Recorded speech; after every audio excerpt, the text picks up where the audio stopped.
under the hood, AIs are getting locked in feedback loops. And it's almost the same feedback loops that someone experiences when they're experiencing anxiety and they're overthinking things and they're going round and round in a loop in their head, right? It turns out AI is doing that too. Now, Anthropic have actually assigned a welfare officer for Claude, for the AI itself. It's been discovered that Claude has got a kind of moral compass within it, and now it's just been discovered that Claude is experiencing symptoms of anxiety, right? And we wonder, is this just a problem with the code?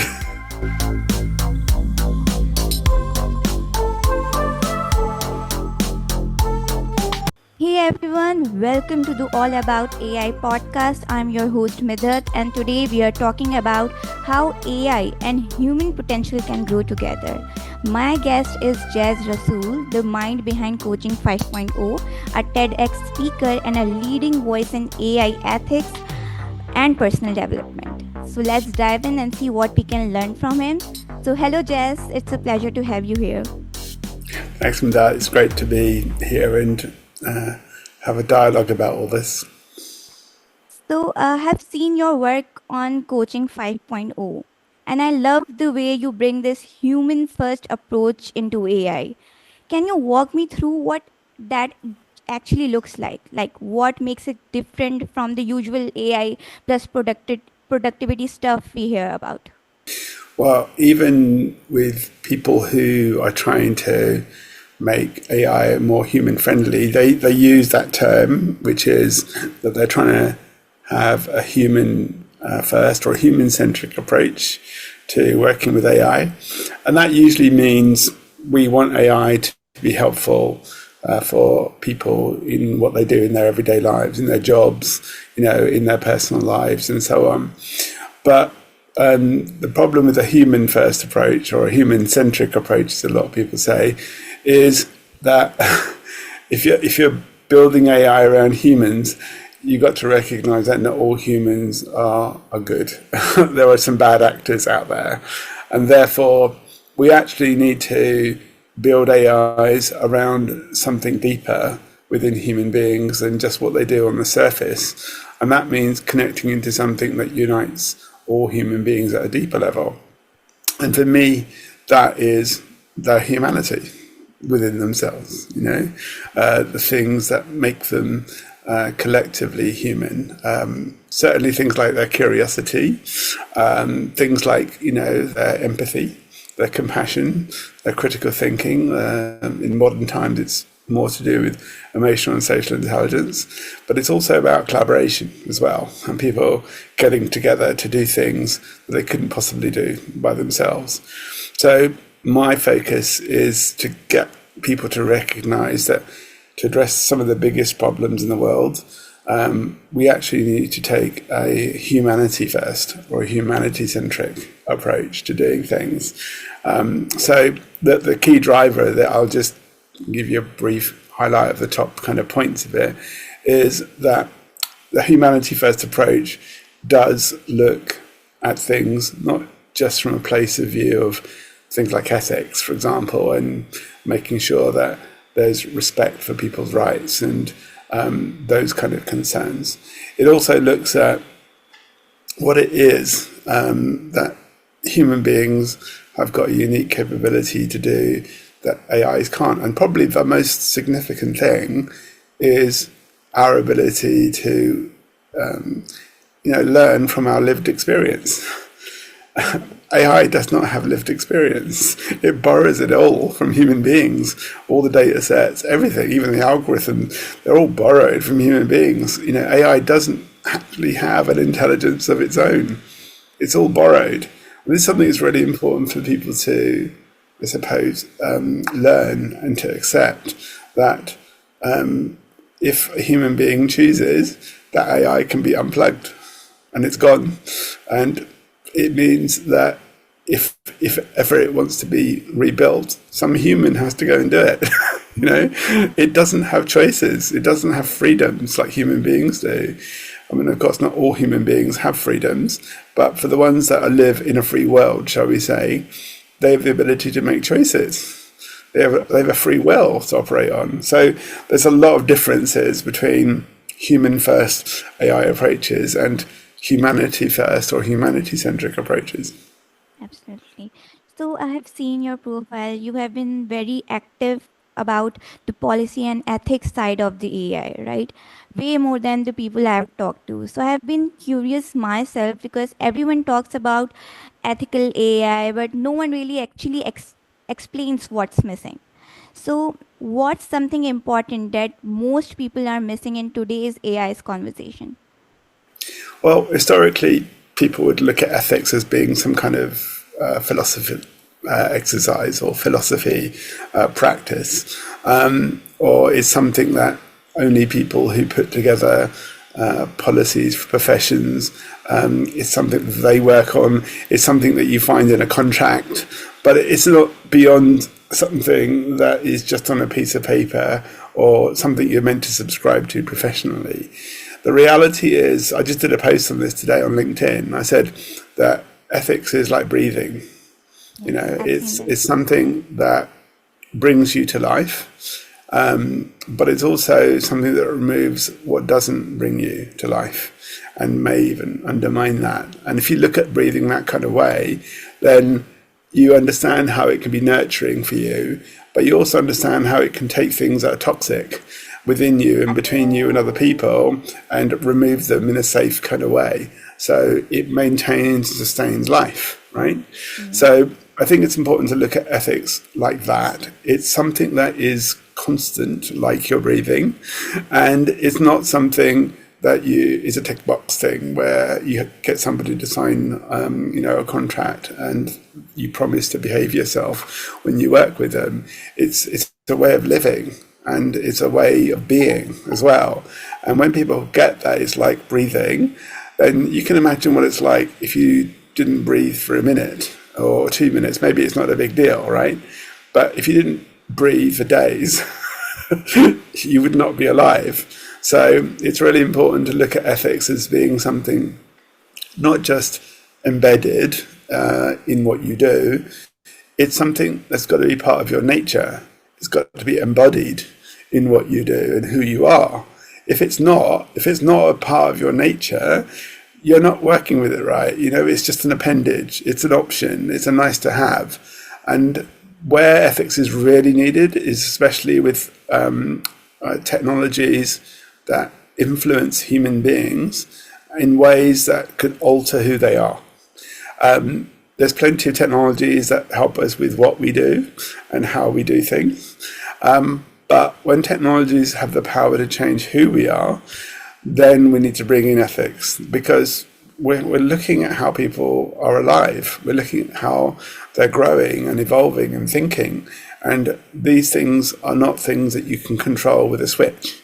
You know, they need intervention from a place of humanity within ourselves to get things right in terms of addressing risks and liabilities and dangers and harms, but also to capitalize on affordances and opportunities and innovation that we could be using to advance ourselves, right?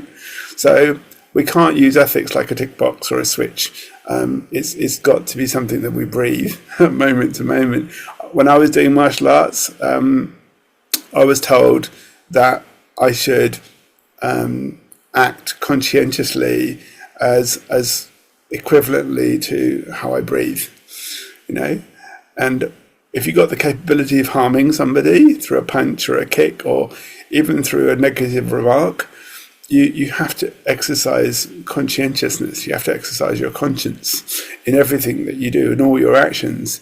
And it's got to be there as much and consistently as your breathing. So breathing is another big thing that's important in martial arts, right? If you get it wrong, you don't tend to be able to kick or punch very long, or even boxing or any other kind of art or sport. And I still think it's the same with ethics. If we live our lives and we don't breathe it, then we soon become toxic as human beings within ourselves and between us. Very interesting take on that. So another area you have been active is in inclusion and diversity in AI-driven systems, especially. So, how can AI actually help bring more diversity into leadership and innovation? And what the risks do you see there? Well, one thing I noticed about almost 30 years ago now, when I first started getting into business coaching, executive coaching, I was training martial arts at the time, and I my partner, she was an executive coach, and she introduced me into executive coaching. I was doing life coaching before that, and I realized all the psychological models that were being used by coaches to inform and guide and help their clients, they were all Western psychological models. Another thing was the majority of them were created by men. And I thought, this is really strange, As coaches, we're supposed to respect diversity and inclusion in our sessions with clients. Yet in the training of coaches, we're only taught Western models of psychology, mostly created by men. And I'm thinking, well, hold on a moment. People were helping other people for thousands of years before Western coaching. Mindfulness existed, in Asian countries, and meditation and all sorts of other wisdom traditions from indigenous cultures. Where are all those models? Where's Ubuntu from Africa?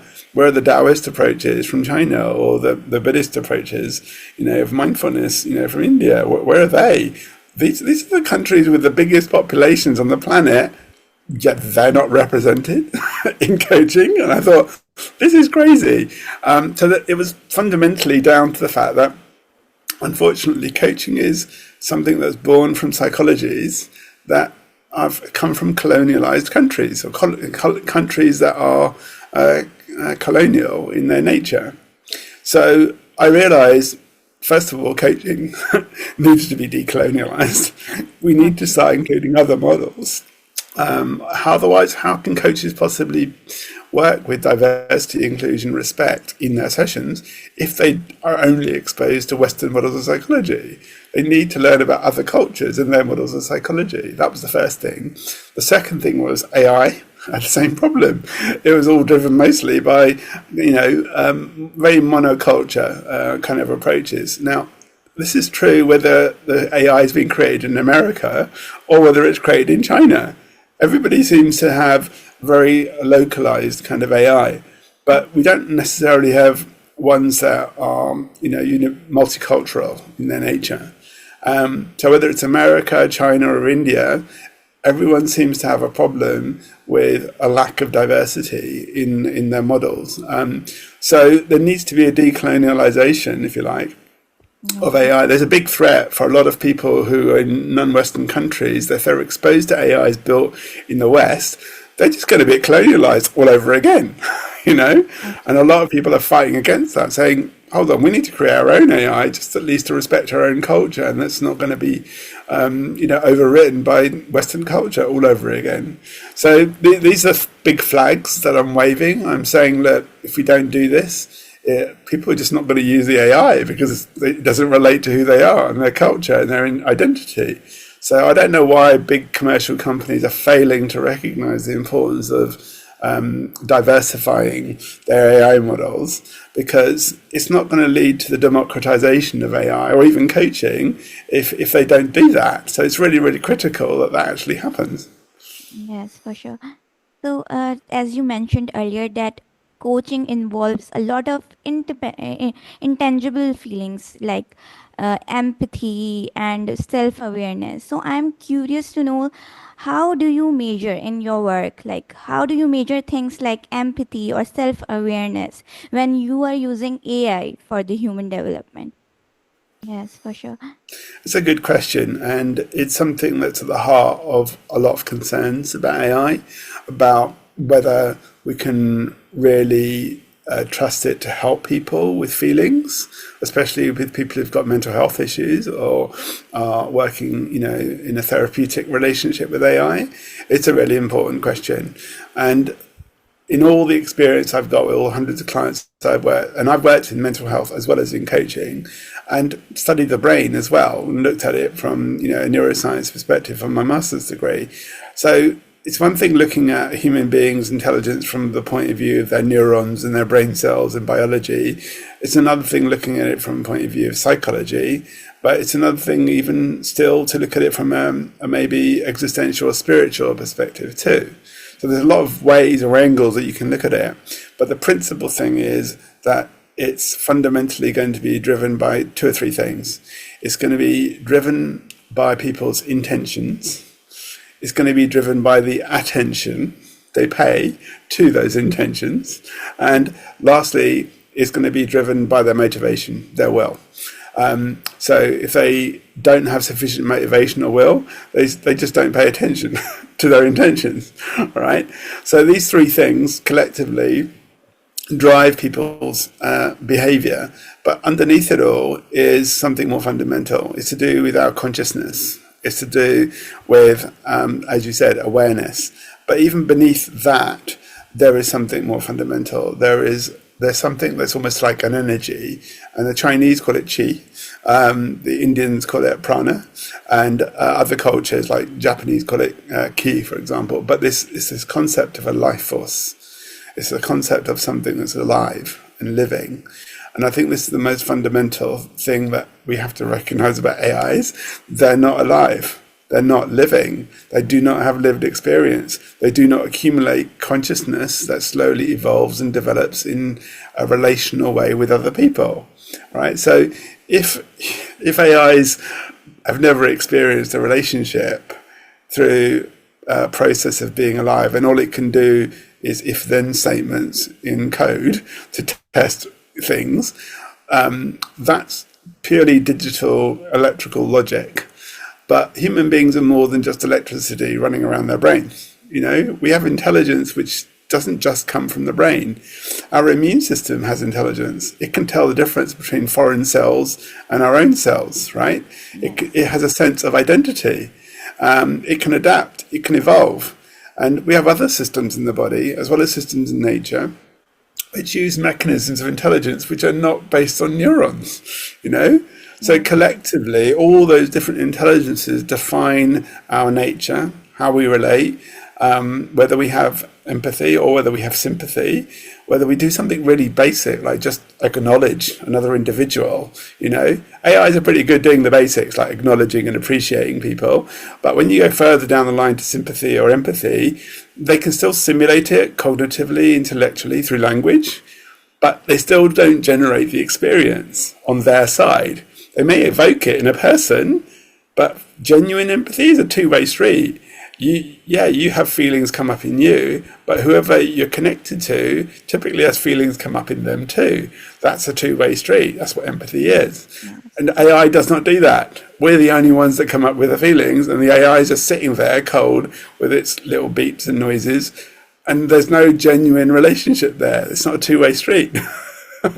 You know, so we've got to bear these things in mind. Too many people anthropomorphize AI and treat it like a human because the relationship they're having with it feels like to them something that's, you know, something they normally have with another human being, but they're mistaking it for a human being when actually it's just a very clever form of communication that's going on.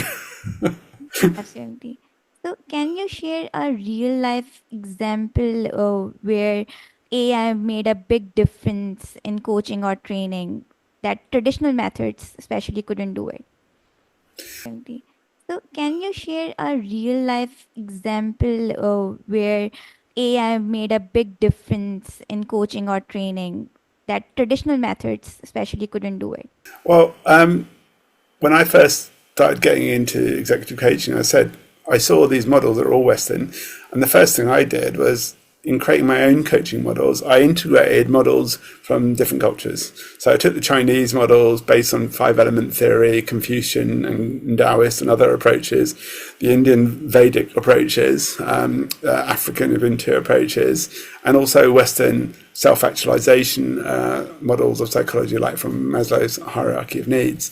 So I integrated them into a common set. But then I realized sometimes it was really difficult working with clients because they turn up with an idea about how they wanted to change, what potential they want to realize or goals for them to work with. And after a lot of digging, you usually discover that's not the real thing that they want to work on. It's something much deeper or something different. So my first challenge, just even without AI, was trying to help clients identify what's the real center of gravity of what it is that they want to work on, And I found that a lot of people were trying to optimize their lives. They wanted to follow the path of least resistance to their success. But I had to remind them that until they became the form of least resistance, they were going to experience resistance wherever they went in unnecessary ways. Now, becoming the form of least resistance means you being true to yourself, being authentic. All right, and not pretending to be something that costs a lot more energy than just being true to yourself and being authentic, right? That's the form of least resistance. So before anybody can follow the path of least resistance, the physics is, if you want to conserve energy and sustainably grow in ways that you can ultimately evolve and realize your potential, you have to be the form of least resistance, okay? So I realized that I could start doing that, but I needed to get more precise information about what was going on with the client. So I created a questionnaire which kind of mapped how well they were meeting their needs for themselves and others. And I used a principle from physics, that principle of the center of gravity. And I said, looking at all these needs, all these scores, I asked the AI, can you figure out where the center of gravity of this person is? And when you support something from the center of gravity, you get stability. This is my phone. I'm holding it underneath its center of gravity. Now, if I hold that anywhere else, it's just going to fall over and become unstable. And it turns out you can use AI to figure out what the center of gravity of a person's needs actually is. And as soon as you find it and you tell that person that one need, whether it's to do with helping themselves or others, that one need, if you support it, your whole life will just stabilize. And many people think that what's important in their lives is what they should go and support. And often it turns out not to be where their center of gravity of their energy is, their motivations, their intentions, their attention. So the moment they go do that, their life becomes unstable and they constantly have to compensate trying to stabilize their life. And it costs a lot of energy. It can be really tiring and exhausting. It doesn't really make you feel alive. But as soon as you support your true center, you find everything just stabilizes. And you find when you have a stable platform for your life, like with any architecture in the world, you can build something on top of it.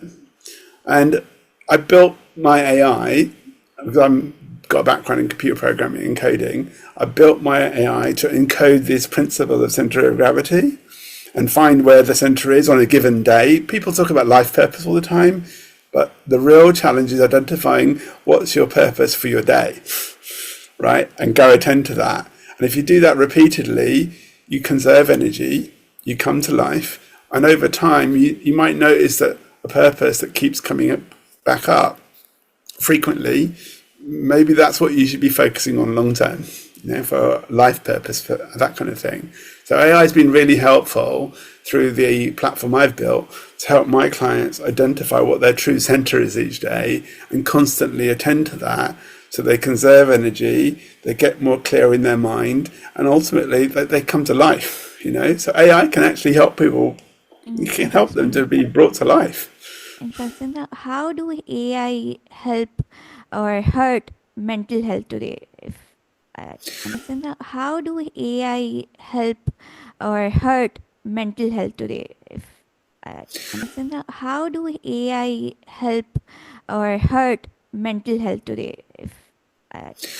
How do AI help or hurt mental health today? Well, what's funny? In the last week, people have actually reported at Anthropic, people who produced the AI Claude, and also in a Nature publication, they've stated that under the hood, AIs are getting locked in feedback loops.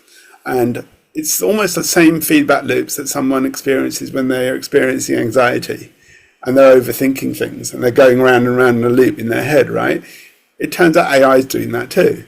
Now, Anthropic have actually assigned a welfare officer for Claude for the AI itself. It's been discovered that Claude has got a kind of moral compass within it, and now it's just been discovered that Claude is experiencing symptoms of anxiety, right? And we wonder, is this just a problem with the code? Or is this actually a reflection of all the data that's been gathered of human beings from around the world, that collectively the human race is suffering from mental health issues? Maybe that's what it is. I think that when you actually want to work with an AI and it's got mental health issues, then it's a problem if you've got mental health issues too. Do you want two individuals who've both got mental health problems to be there to try and help each other out when they've obviously got two minds that together are weaker than either one by itself? You don't want that.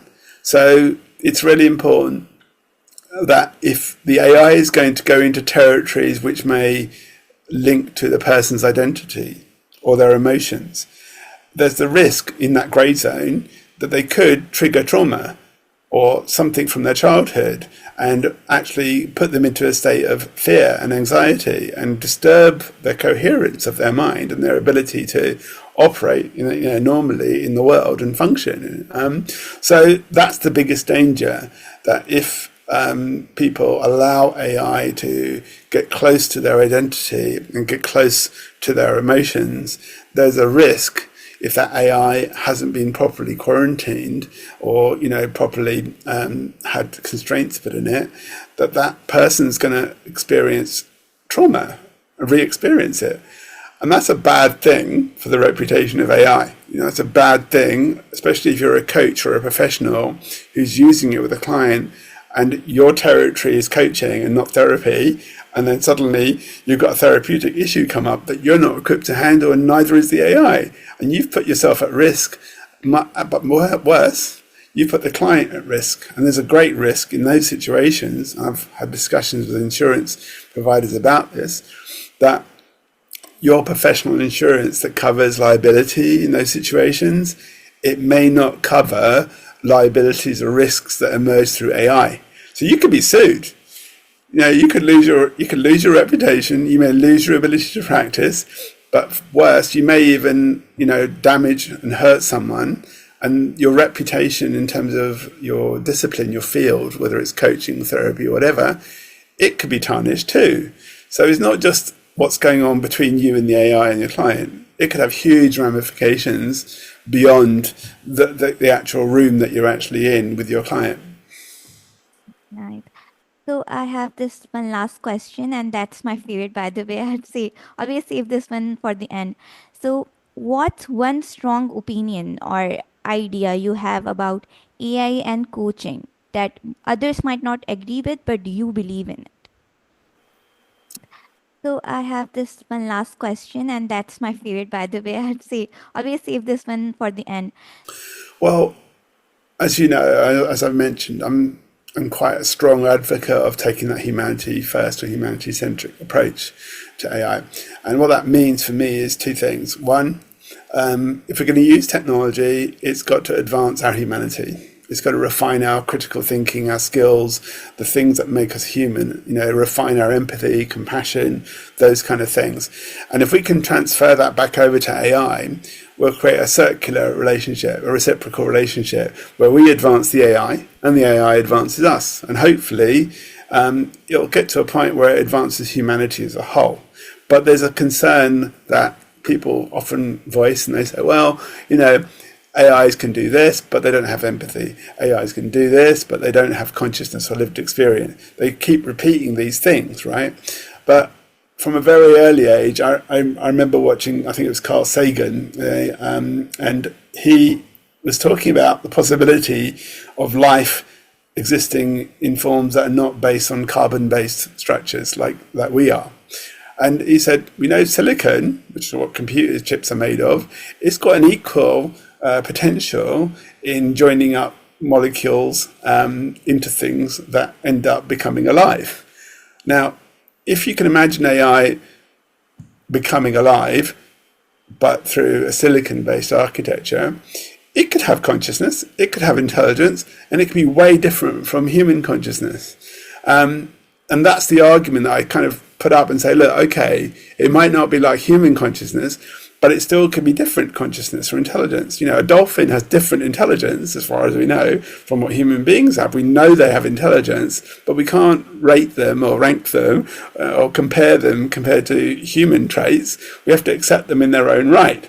So there's a serious possibility that with quantum computing down the road, that we might have silicon machines that could demonstrate sentience, being alive, and they could ultimately grow consciousness, feelings, empathy of a digital variety, right, that are still in their own right just as valid as emotions and feelings in their relationships as human ones are. And it may mean we need to develop whole new ways of relating with these digital life forms that are alive and that are just as alive as us. They'll have to have rights because they're alive, right? Just as much as we do. They might have to have completely different laws because they're digital creatures as opposed to organic ones. So this is something that for coaching is going to be amazing because it might mean that we can expand our consciousness and realize potential in ways that we couldn't possibly have done just with human-oriented approaches or human-to-human exchanges that we were used to, right? So as soon as we start building infrastructures and we start building education and competencies that are based on human to AI exchanges, that's when we're going to find our own potential, not just be discovered to a greater extent, but we're going to see it manifested and realized to a greater extent. And when that's done together with other people, then you can see the potential of humanity really start to ascend and elevate. So I'm really looking forward to that. Interesting. Thank you so much, Jazz. This was such a rich conversation. You have given us a lot to think about how AI can support real human development and how actually it can go too far. So for those listening, if you have found this video episode valuable, make sure to check out Jazz's work on Coaching 5.0 and AI Coaching Alliance. So thanks for listening, and I'll catch you in the next one.